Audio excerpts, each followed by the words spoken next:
Hi. Smooth, smooth starts. So Mm, that's mm.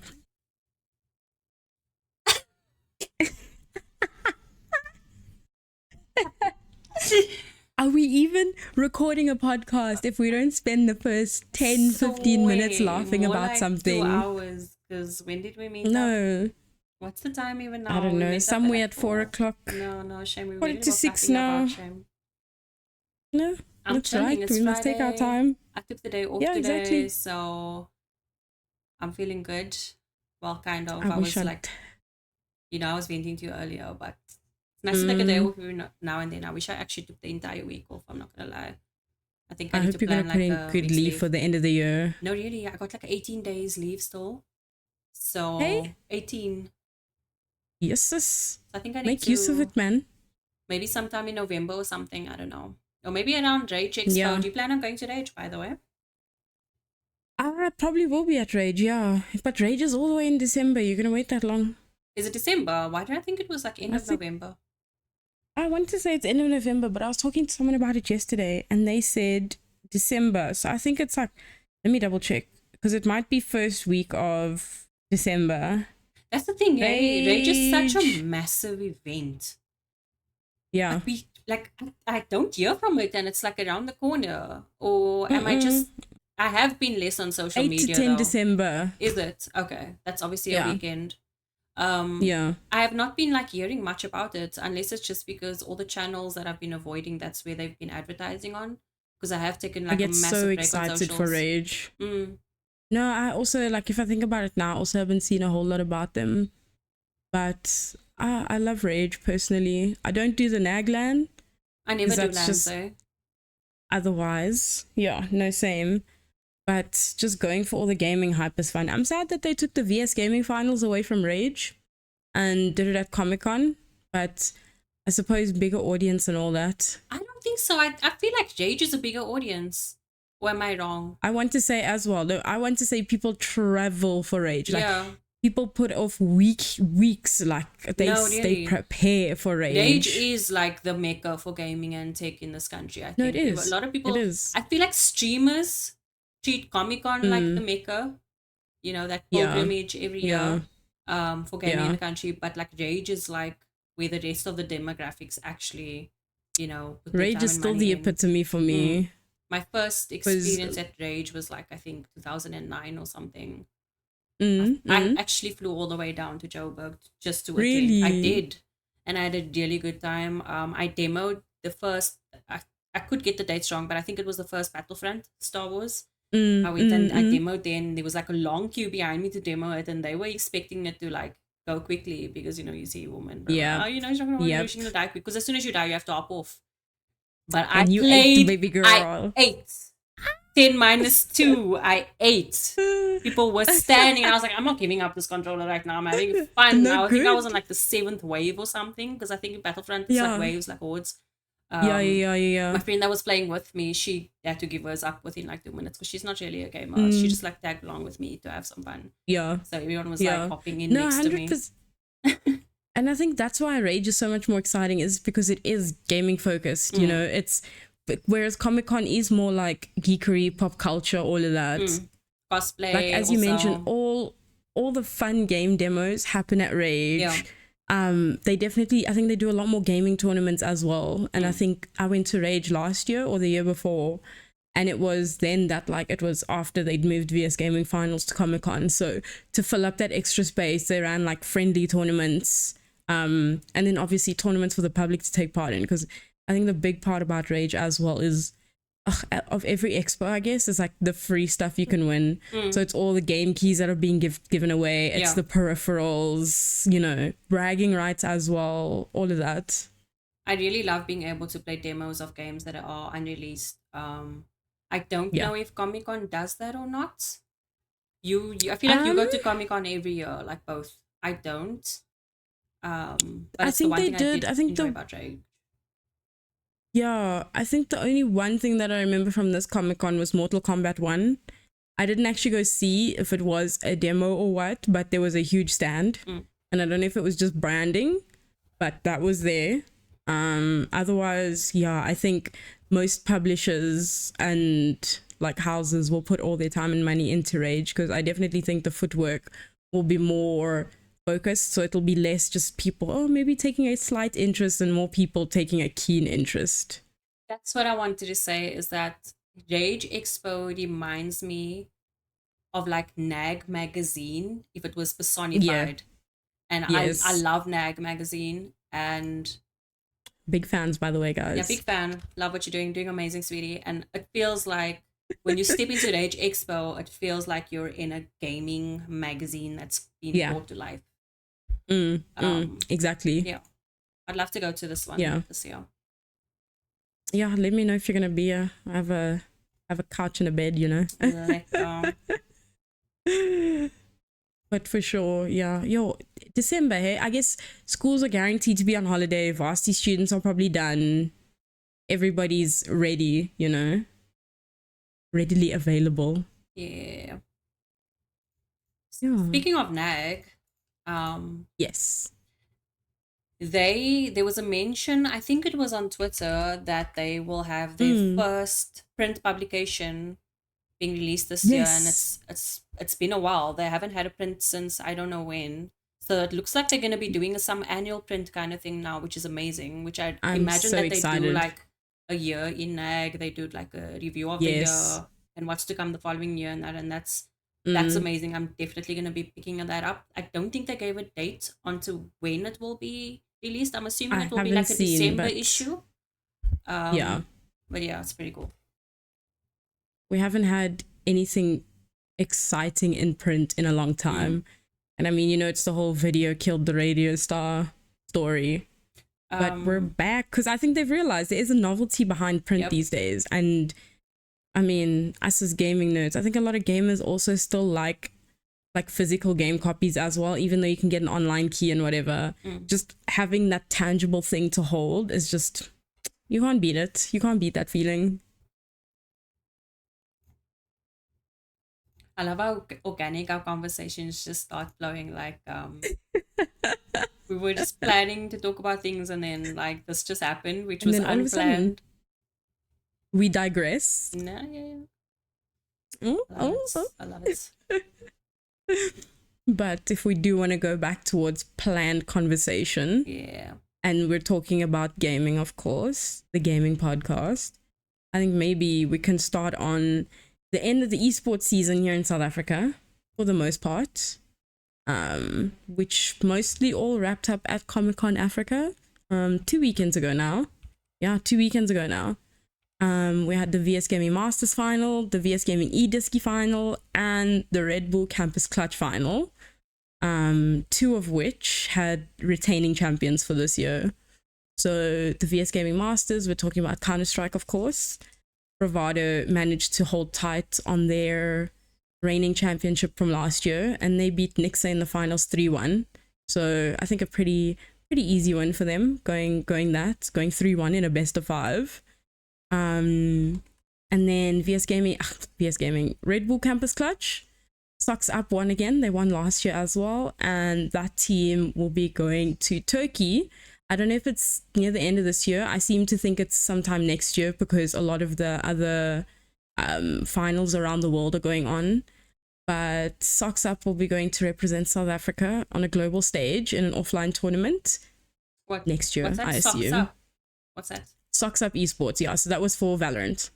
I don't know Socks Clutch. Up. Are they new? So you know a lot more about No, they won esports last scene. year as well. I wish I could say I did, but they won last year. Socks Up won last year. They won this year again. And basically Campus Clutch is also just like, it's a big focus on university students competing. So I suppose just introducing them to the esports world. I'm not sure from which universities the Campus Clutch crew are from. The Socks Up crew are from. But they'll be going to represent us internationally in Turkey next year, I suppose. Amazing. Oh, I see Mangalorian, Robobobo is part of them. Yeah. I know Mangalorian from the Val tourney with ACGL, and Robobobo who stood up for me during that whole Val fiasco, Espresso show drama. Robobobo was one of the people that stood up for me, which is amazing. So thank you. So you will recognize quite a few of the players on all of the teams, because a lot of them do play for our local esports team. So you'd know Mango was from ATK, I know formerly. I think still, I'm not sure. I haven't been keeping up with Val teams that much. Robo was also formerly with an org, I think. Mango's no longer with ATK. So, I'm on his profile now, and there we go. Like he's open to, looking for teams from what I can see. I don't know. Mango is synonymous with like best Val ZA player, literally. I think he is currently our highest ranked player on ZA on Cape Town servers, which we can finally say, but was also previously highest ranked when we played on EU/Bahrain servers. So not a joke. No one to play games with. No pun intended. See what you do. Please, such a dad joke. I should take myself out.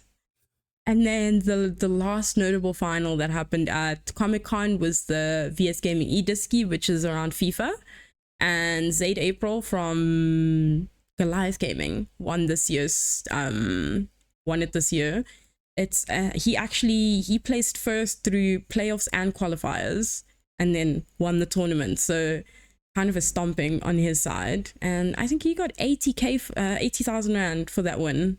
That's amazing. 8K and ATK. Oh my gosh. Because then I think like 80K.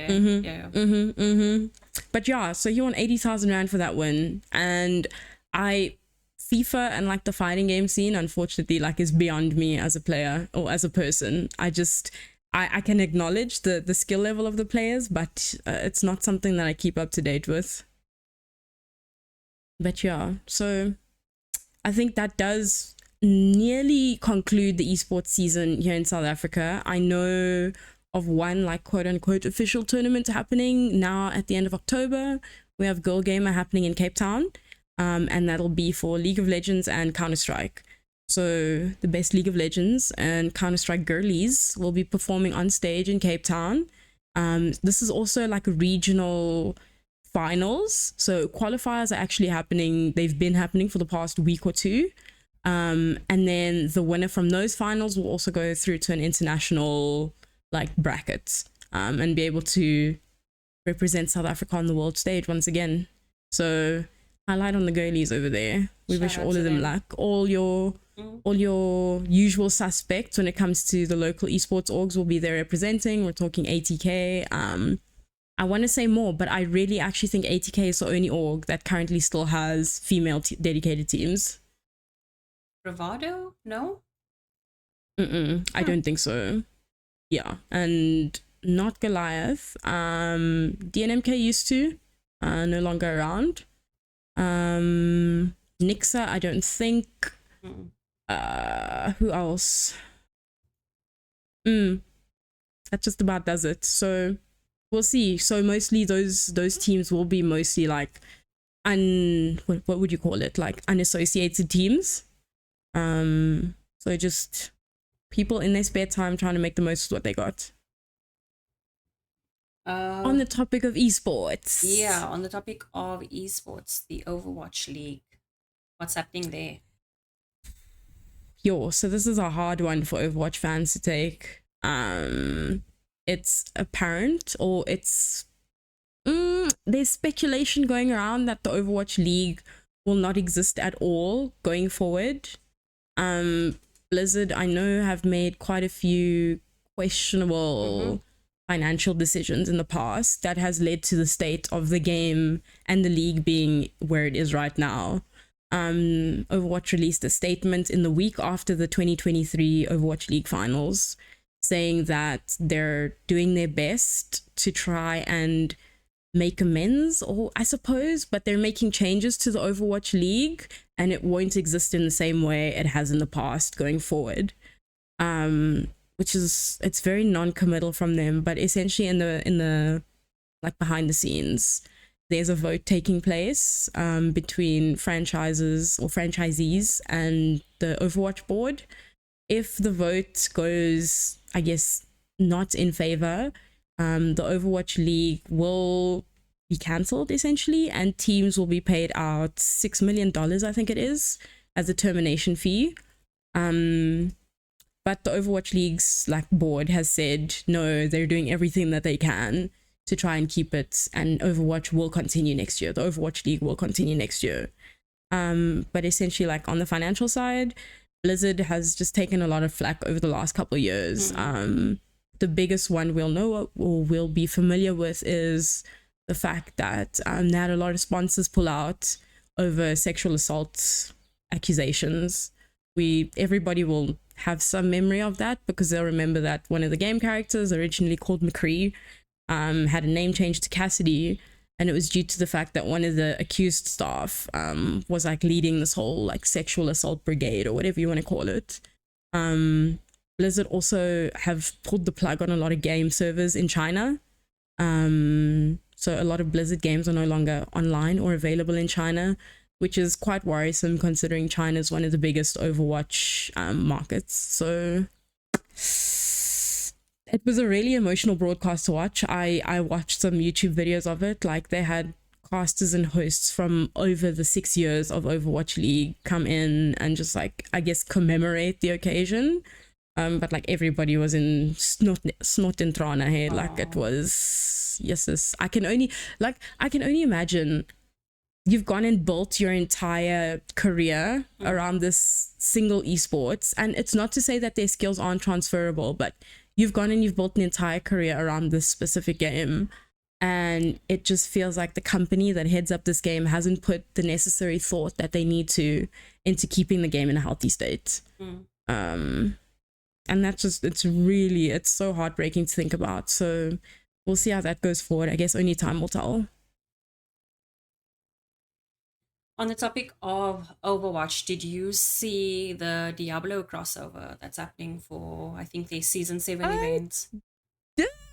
I'm so excited. Oh my gosh. Did you see the Moira skin? Lilith, yes, Moira. Lilith, oh my lord. That's when I saw the announcement, when I saw like Lilith in Overwatch. I was like, what's happening? And I was like, oh wait, that's Moira.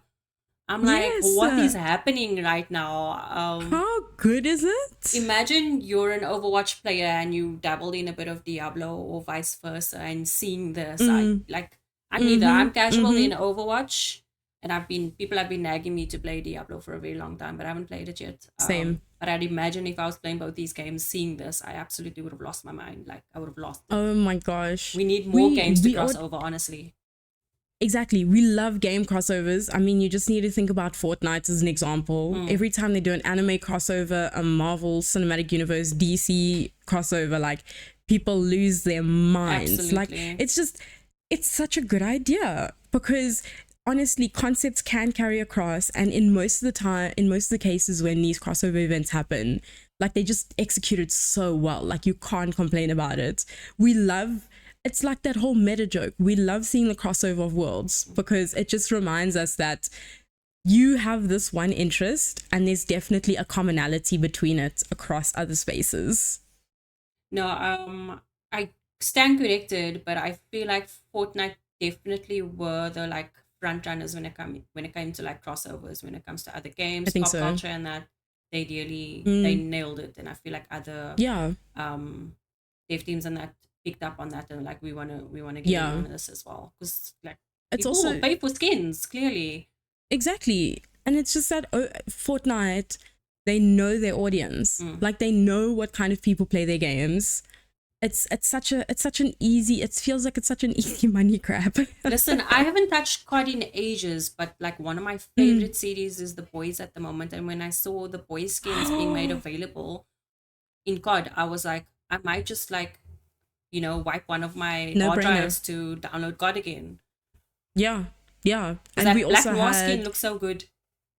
We also have Homelander in, I need to remember which game it is now. Not Street Fighter, Tekken. Tekken 8. He's a Tekken. Yeah. Okay, yeah. Homelander is now a playable character in Tekken 8. Yeah. Like, hello. You could just tell how excited we're getting about this. Like, surely you tap into this, right? Yeah. We were on the topic of COD, and I see that they are teasing a new Modern Warfare, or... Okay. Let me check.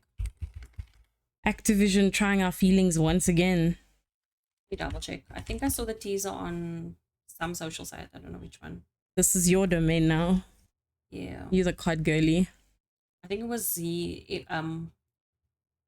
was the zombies trailer. I saw the Call of Duty Modern Warfare 3 zombies trailer, and it looked so good, Naledi. Yeah. First when I watched it, I thought I was watching like a trailer for Dying Light, but then I recognized a lot of the characters, and then like the voiceovers and stuff. I was like, wait, this sounds like COD. And then I checked the rest of the gameplay and I saw the weapons and that. Like, no, this is COD. Oh my gosh. And then obviously I watched the entire thing and I was like, okay, it is COD. It looks so good. I'm actually hyped and I'm definitely keen on trying it out. I really enjoyed playing, was it not Modern Warfare 2? No, it was Modern Warfare 2 Zombies. That was a lot of fun. I didn't get into the multiplayer a lot, but the zombie aspect of the game really caters to people like me that aren't trying to be sweaty and competitive against other players and that. And we actually just want to enjoy a campaign with our friends or something. Okay, yeah. I was going to say, is that like a PvE campaign mode then? Yeah, so if it is like the previous ones, you get horde modes, or at least the mode that I played, it just comes in waves. And obviously it gets more and more ridiculous just to see how far you can go. I think the furthest I remember was like 16th wave or something. It just gets so impossible. I remember seeing my brother and my cousin play this. Like, they used to sit for hours just taking on hordes of zombies, because we never had a console at home and our cousins did. So when he had it, this was like a PS3, I think. My brother used to just go brain rot on weekends down there, not just watch. But, I had that with Gears of War. Yeah, myself and my brothers, we played Gears of War in horde mode, and we would LAN it because we had 2 Xboxes, and then we just sit there and muff, get our luxuries. LANs were a good time. And just play Gears of War whole weekend. Oh gosh, I'll tell you one thing about being a quote unquote adult. Is I miss being able to just sit until like 3-4 in the morning. Yep. And having just that energy play games to do that. nonstop. Now it's 9 o'clock and I get sleepy. I'm like, I'm out. Like, I've had the days where I'm able to push through, but you wake up the next morning feeling like a ton of bricks fell on you, and you sit there and you're like, is it worth it? Because now I have to wash dishes, I have to clean, I have to make myself food, all in this zombified state. Like, it's a once a month kind of thing, and then you just need a write off the next day. It's Uber Eats and you need to make sure the house is clean. Old people, hey? We're not even that old. That's the funny part. Oh, Rushka? Yeah, Mia. I got distracted. I was still busy going through the card stuff. Wow. Yeah. You were looking straight ahead. I thought I disconnected. Lacquer. No, enjoy looking through. Maybe you can be the one person that gets me into Call of Duty. You and Honey. You were very adamant to not join it, and I'm assuming it's because of the racism and that in COD. Yes. You know what? We were talking about it on Discord the other day. I don't know if you've seen those TikTok clips of the kind of people that like Mensa encounter in Call of Duty South African lobbies, like Call of Duty Mobile. Yes. First words I haven't even heard of in all my 25 years of life. I don't know what to tell you. They I will give them the creativity. The verbosity. Everybody's so creative. No, there was this one bully, but he was lekker gesyp also. And I think I was playing a round of plunder. It was plunder. And I played with this bully, and he was like a vibes, but Afrikaans bully. Obviously, there's far up north, and I was kind of anticipating, for it to happen, and I kept I was prepping myself, but he was being like really sweet and friendly and funny, but he was gesyp, so I was waiting for it to slip up because he was gesyp. You know what I mean? And I just kept waiting, and then Tony slipped out of his chair or wherever he was sitting, and he gets up and he's like, "Jammer, amper val ek langs my."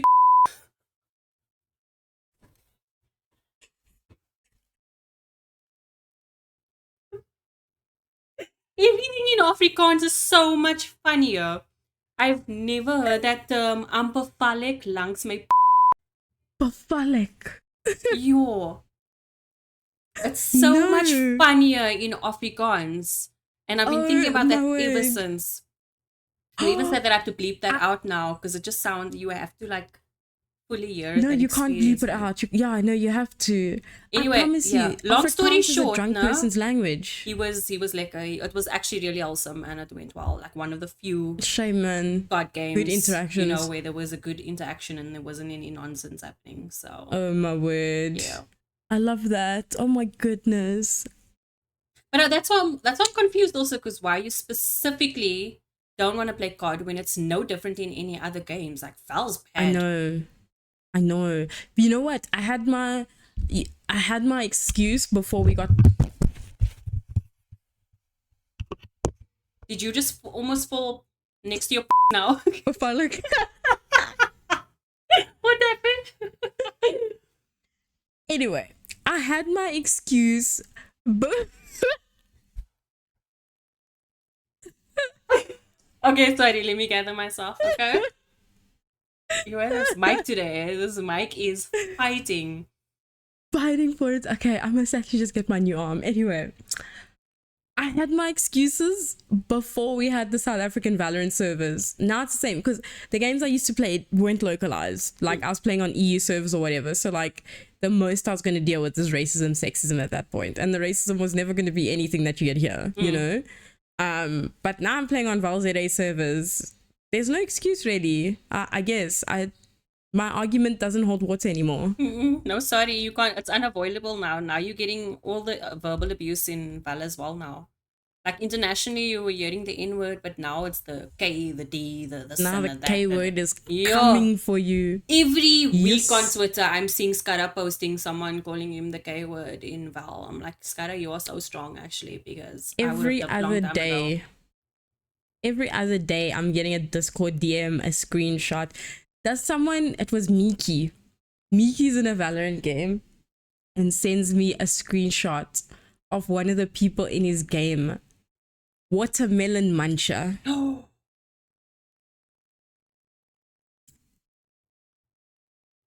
You can. Yeah, I was gonna say you can only laugh. And I'm actually upset with all of you because you left me hanging on Twitter. By the way, when I made that racist joke.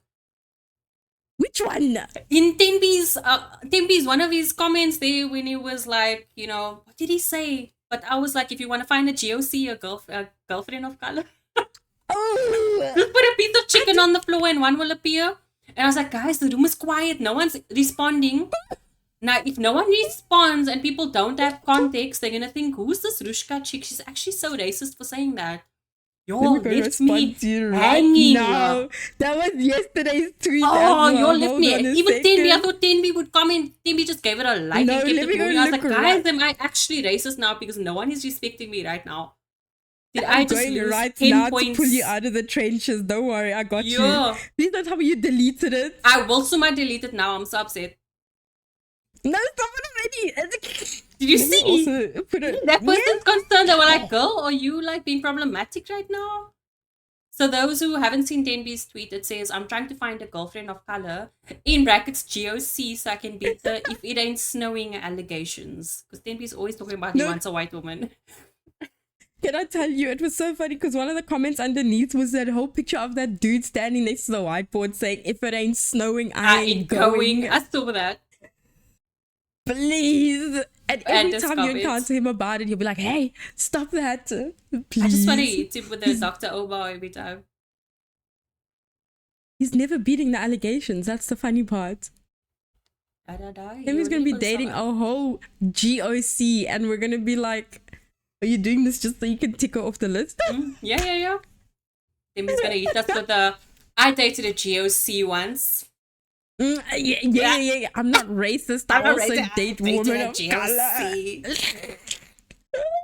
But now I was genuinely upset that you all ignored my dad comment because I was like, yo, if people see this and they don't see Tembi responding or nothing, they're going to think I'm like, you know. No, because I'm actually shocked Tembi didn't even reply because he's been laughing at these chicken jokes, which we should probably give context for actually. Yes, let's give context. There was an incident like a week or two ago. A brand partnered with a creator that we have previously seen was problematic. Okay, I'll say was because he's trying very hard to beat the allegations and to make right. And And there was a lot of outcry about it. And I think the brand essentially pulled the deal, like they cut it. And they said, no, we've seen what previously happened. Unfortunately, we can't have you representing the brand. Cool. And then he posted about the brand pulling out of the deal, essentially like quite frustrated and saying, you know, are you guys happy now you've won? Yeah.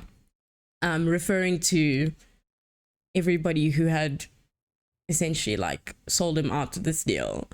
And one of his followers, Ethan Skippers, by the way. Oh, Ethan. Who has since deleted his account on Twitter. Whole account deleted. Commented underneath that no, this creator shouldn't worry about it. Everybody's just mad, blah, blah, blah. Someone went down his timeline and found a tweet from like the 8th of September. Okay, we're not even talking about like 3, 4, 5 years ago. We're talking about literally the week before this had happened. The same month. A tweet where he said, why do black people like chicken so much? The jokes write themselves, man. This person even didn't even respond. Ethan was just like, okay, got caught. Let me delete my account. I'm out. Bye. Yeah. He just said, you know what? I've had it here. We didn't even have to do anything. But yeah, so essentially every person of color within the streaming scene in South Africa, then the next week was just filled with chicken jokes. I think we all had chicken for supper that night. Not even joking. Unironically, had chicken for supper that night. Skara posted a nice photo of his chicken kebab there that he had for supper. Oh, I have to put a Bing stroke out here. I was in Discord with Tyler afterwards. And I said, oh yeah, I was going on. Yeah, no, did you see the picture of Skara's Chicken Society that he had for supper? Blah, blah, blah. Tyler was like, no, isn't it a kebab? I said, what's the difference? Tyler said, you can't live in a kebab, bro. No. Let me spell it out. Because we live in a society, bro.